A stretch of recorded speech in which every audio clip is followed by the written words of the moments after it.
Hola oyentes de Radio Sefarad, bienvenidos nuevamente a Milim, la historia de las diásporas con Alicia Benmergui. ¿Qué tal, Alicia? Muy bien, trabajando siempre en mis temas favoritos.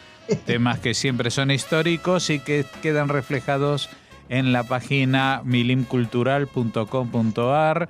Y si quieren, también pueden recibir cada 2 semanas gratuitamente en su correo electrónico un boletín sobre historias de la historia judía, suscribiéndose a través de cultural@arnet.com.ar. Y ahora vamos a seguir hablando de este capítulo que hemos empezado hace algunas semanas sobre los tiempos modernos, la edad moderna en Ashkenaz y cómo esto va evolucionando.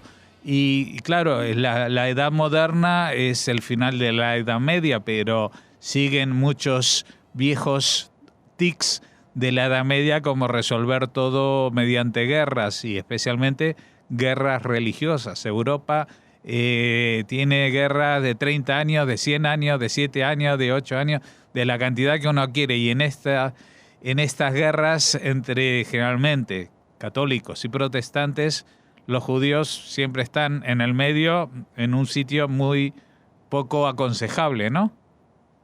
Y peligroso. Bueno, tal vez por eso, si uno lo piensa y cuando lee esta historia, lo que tal vez puede reflexionar es sobre la habilidad política que tienen que adquirir los judíos. La política todos sabemos que es negociación, simplemente para poder sobrevivir.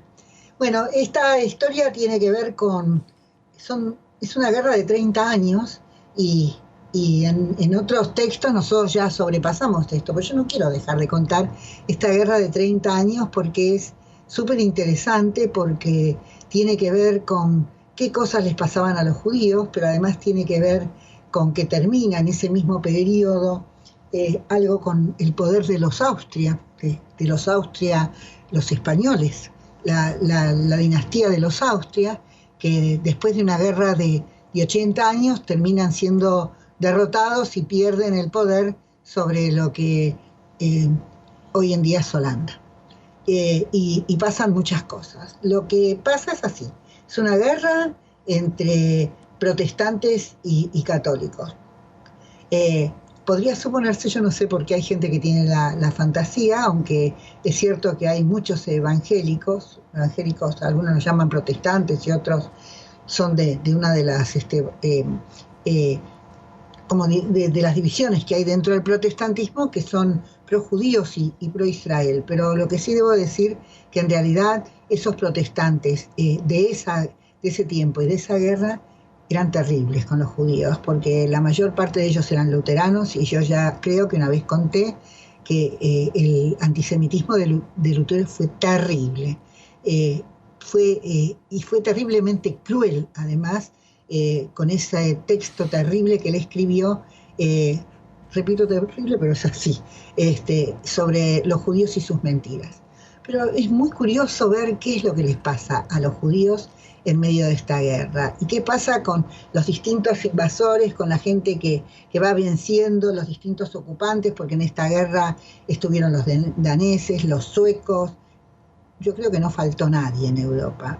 ¿Y por qué los judíos van a, por ejemplo, adquirir ventajas en esta guerra? No sé si ventajas, no se puede decir ya ventajas, por lo menos ser menos perseguidos. Y esto les va a suceder a los judíos en lo que era el antiguo imperio sacro-romano germánico, que queda fragmentado.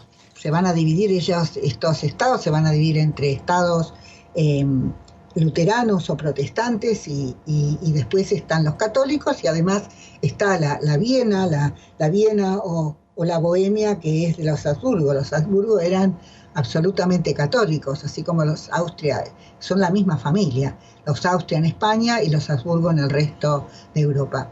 Esta guerra va a terminar con gran parte del poder de estos Habsburgo, que ocupaban una gran parte de Europa, pero a los judíos no les va mal con los Habsburgo, a pesar de lo católicos y de lo cómo habían perseguido en montones de épocas, y después María Teresa no va a ser tan buena la emperatriz con los judíos. Pero ¿qué es lo que pasa?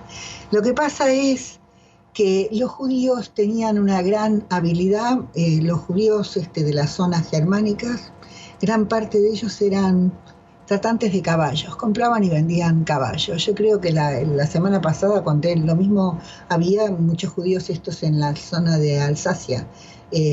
Los judíos también vivían en los campos y también tenían que ver con venta de granos, con la harina. No por nada entre los judíos ashkenazim el apellido Milner es algo bastante común. Milner es molinero, porque los judíos también se dedicaban a estas tareas. Bueno, lo cierto es que lo que quedan de estos estados alemanes, en la medida que, hasta que termina la guerra, pero mientras está la guerra también, la situación es muy dura económicamente para ellos. Muchos están directamente arruinados. Y entonces, uno de ellos, de estos reyes que necesita urgente la ayuda de los judíos para el pertrecho de sus soldados, para conseguir alimentos, pensemos en los coches, en los caballos, más o menos en lo que serían los automóviles, los camiones y todo lo que sería transporte hoy en día. Y siempre cuando uno piensa en historia hay que ponerse en el contexto de la época, y los judíos eran capaces de conseguir gran cantidad de esto, estaban muy interiorizados de este comercio muy rápidamente, y además le podían prestar dinero. Entonces el rey Fernando, el rey Fernando de Habsburgo, va a proteger a los judíos y les va a dar ventajas porque él necesita desesperadamente de estos judíos. Entonces se produce la paradoja, es así, que bueno, los judíos donde estaban en reinos o ciudades luteranas, a los judíos no nos los dejaban prácticamente estar. Uno de los pocos lugares del antiguo imperio era donde los judíos podían vivir tranquilamente. Acá cuenta un texto que es de Jonathan Israel, que es muy interesante, cómo los judíos podían vivir, por ejemplo, en Bohemia. Bohemia sería lo que es hoy en día la República Checa, y Hesse. Entre las ciudades donde los judíos podían vivir eran Frankfurt y en Hamburgo. Pero en Frankfurt y en Hamburgo, ¿quiénes eran los judíos que podían vivir? Los judíos portugueses, es decir, los judíos sefaradíes. Tenían autorizada la residencia en estos lugares. Pero también había otros donde apenas los dejaban estar en Maguncia, que era Mainz, y Speyer. Speyer podría decir Spira, pero dice que en cambio en Würzburg y Münster, creo que Münster me parece que era la ciudad de Lutero, los judíos tenían cerradas las puertas a cal y canto, no los dejaban ni pasar por ahí. Entonces, el rey Fernando les permite a los judíos, porque además también hay una cuestión que también se va a dar desde la Edad Media. Siempre hubo disputas entre la corona, la nobleza y los burgueses. Siempre había, cuando se habla de ciudades libres, es que son ciudades de los burgueses. Y las disputas tenían que ver por cuestiones de intereses. De repente, la corona necesitaba del dinero que les podían proporcionar los judíos, o la ayuda que podía prestarles en tiempo de guerra, y los burgueses sentían gran rechazo por esto, por la competencia que significaban los judíos para las mismas tareas, para la misma elaboración o artefactos o manufactura o lo que quieras. Industria, no se puede decir industria en los términos modernos. Los judíos significaban una fuerte competencia, así que los burgueses no los querían, así que siempre había conflictos de intereses, y en estos conflictos de intereses es que, por ejemplo, los judíos consiguen en Viena el apoyo del rey Fernando, y entonces es así, es muy curioso y es muy interesante ver cómo, por ejemplo, los judíos que recién en 1625 había muy pocas familias en Viena, consiguen vivir, les deja el rey establecerse en el barrio de Leopoldstadt. ¿Por qué los deja? Bueno, porque son ¿por qué los judíos además prestan dinero y ayudan y todas estas cosas? ¿Por los intereses que van a cobrar? No. Por la protección que necesitan. Los judíos necesitan protección para ir a vender en las ferias, para poder circular, para poder profesar el Shabbat. Generalmente cuando uno lo lee en los textos de historia dice privilegio, diría protección para poder desarrollar su existencia. Entonces, también pasa lo mismo en Bohemia. En Bohemia no es que la población quisiera a los judíos, más vale diría que no. Yo cuando estuve en Praga, la sensación uno parece que con ese barrio judío que hay en Praga, los judíos estuvieron bien ahí, ¿no? La verdad que no, y la población fue terrible con ellos. Pero hubo una guerra entre protestantes y católicos, y en general los judíos favorecían estaban más por los católicos que con los protestantes, porque generalmente les iba mejor con los católicos que con estos protestantes, sobre todo los luteranos. Y entonces es así como va a haber una gran protección cuando se produce por parte de los suecos una invasión del continente, de lo que es Europa. Los judíos huyen desesperados y se instalan ahí en Praga. La población de judíos aumenta mucho, pero ahí a los judíos no les pasa nada. Cuando tienen la protección del rey, ciertos actos y ciertas estas cosas de saqueos no tienen lugar cuando ellos cuentan con la protección del rey. Y entonces hay un judío sobre el cual una vez yo escribí un texto, creo, que tiene que ver con la historia de Basevi. Basevi es un judío, creo que es de origen sefaradí, si no me acuerdo mal, o italiano o algo así, y que se instala ahí en Praga. La tumba de él es una de las tumbas más lindas, todavía ahora más importantes que hay en el cementerio de Praga, aunque él prácticamente muere en la miseria, porque Basevi es alguien que va a explotar las minas de plata que había en Bohemia, en lo que es la República Checa hoy en día, y junto con otros ducados y principados pueden sostener el esfuerzo de guerra que significa esta guerra de los 30 años. Pueden proveer de dinero y una serie de cuestiones. Y bueno, esta gente que es tan adinerada y tan importante también protege a las comunidades, porque además es cierto que son todopoderosos, lo que después voy a contar con más detalle, que son estos judíos cortesanos. Es cierto que ellos se colocan muy por encima de los pobres judíos comunes y corrientes, pero también es cierto que hay una corriente, eso yo lo conté y está escrito, y a mí me provocó una especie de fascinación darme cuenta que el mecanismo de relación entre unos y otros era lo mismo cuando contaba la historia de los conversos y los judíos, los conversos ahí en España y en Portugal. Ese texto vos lo tenés. Yo lo conté de cómo desde el más pequeño de los judíos que está en una feria hay toda una red de relaciones que los liga a todos entre ellos y con el más influyente que está ahí arriba en la corte, que no es que no tiene nada que ver y esto pasaba también en toda esta región. Bueno, lo cierto es entonces que aumenta la población judía de Viena, estamos hablando entre los años 1621, esto es la modernidad, ya estamos donde la población de los judíos aumenta sobremanera. Y a partir de todo este periodo, va a aumentar mucho la población judía en general y los judíos van a prosperar. Ahora, lo que decía este texto de Israel, que es muy interesante, es cómo hay que mirar. La historia no puede ser una gran generalización, cómo hay que matizar, cómo dice que hay judíos que pueden vivir en las ciudades detrás de las murallas, como búsqueda de protección a veces, entonces va a ser una vida urbana, y otras no.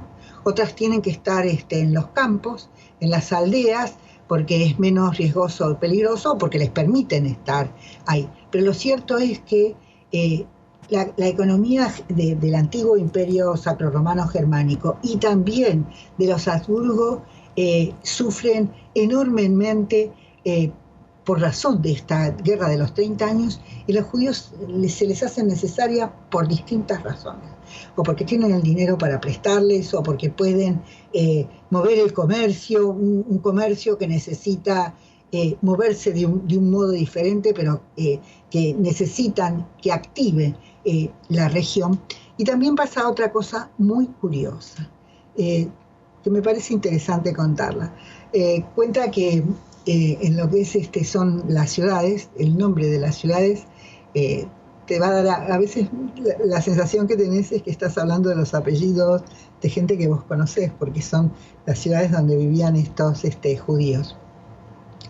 Y cuenta que, por ejemplo, cuando entran y eso es lo que decía Israel, que hay que tener mucho cuidado cuando se hace una gran generalización en historia, porque las grandes generalizaciones lo que dejan de lado es los particularismos y algunas explicaciones que es necesario tener para poder comprender algunas cosas. Y entonces cuenta, por ejemplo, que cuando entran los suecos, que son, si lo pondríamos recordar a Berman, son absolutamente luteranos, a los judíos no les pasa nada en algunos lugares.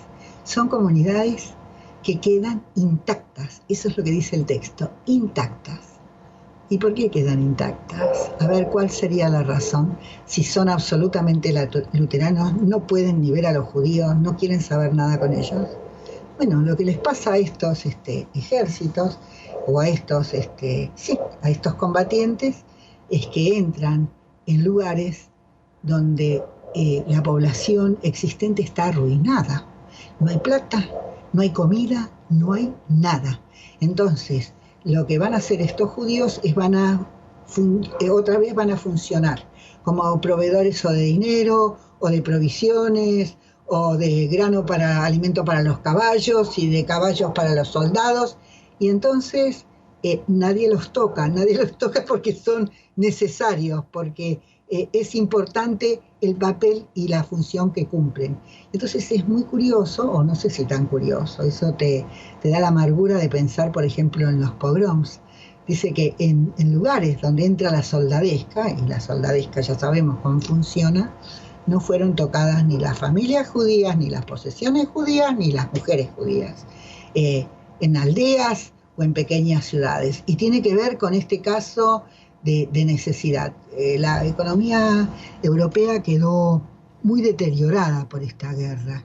Y bueno, los judíos, estaba pensando, esto me hace acordar un poco, pero no tiene nada que ver, hablando de cómo se defiende la gente en épocas de crisis y de necesidad y cómo sale adelante. Y bueno, este es un momento donde los judíos se ven favorecidos por esta cuestión. Y la otra también tiene que ver con los judíos de los conversos.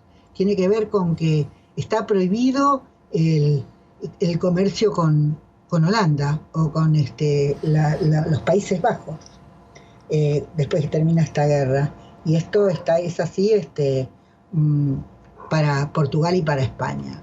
Y entonces, ¿quién negocia y quién les vende a los españoles productos que vienen de Brasil? Diamantes, montones de cosas. Por supuesto que compran menos y tienen una actividad mercantil menos desarrollada que los otros países europeos. Bueno, estos judíos que se van de Ámsterdam cuando el comercio declina y por esta cosa de la prohibición, ¿y a dónde van? Van a Hamburgo y van a Glückstadt. En Hamburgo pueden desarrollar todas estas actividades de comercio con España y con Portugal. Así que lo que uno puede observar con mucho cuidado es la situación de estos judíos que lentamente, y esto también hay toda una historia con los judíos de Polonia, cómo van desarrollándose ciudades, apareciendo ciudades donde los judíos viven más o menos bien. Siempre hay que pensar en el más o menos. Realmente no hay que pensar en que los judíos están en una situación de protección. Hay momentos que sí, en estos momentos así tan críticos, donde si los matamos no comemos, y además porque esto lo prohíbe la corona. También tengo un ratito más. Muy poquito. Bueno, también tengo que decir que ahora va a comenzar otro periodo con respecto a las monarquías europeas. Empieza el mercantilismo, tiene que ver, antes de esta guerra, de cómo había logrado desarrollar la economía las Islas Británicas con la piratería, y cómo de a poco las monarquías absolutistas van a controlar el poder de la nobleza y van a colocar bajo su poder a un elemento que siempre les había disputado el poder a ellos, que era la Iglesia. Si la Iglesia, hasta el siglo XVII, y las distintas iglesias habían conservado un poder o una autonomía política, sí, podríamos hablar siglo XVI, a partir del siglo XVII esto... si uno lo piensa, pensamos en Carlos V en España, que era tan católico, y cómo atacó y cómo saqueó Roma, también sería cuestión de pensarlo.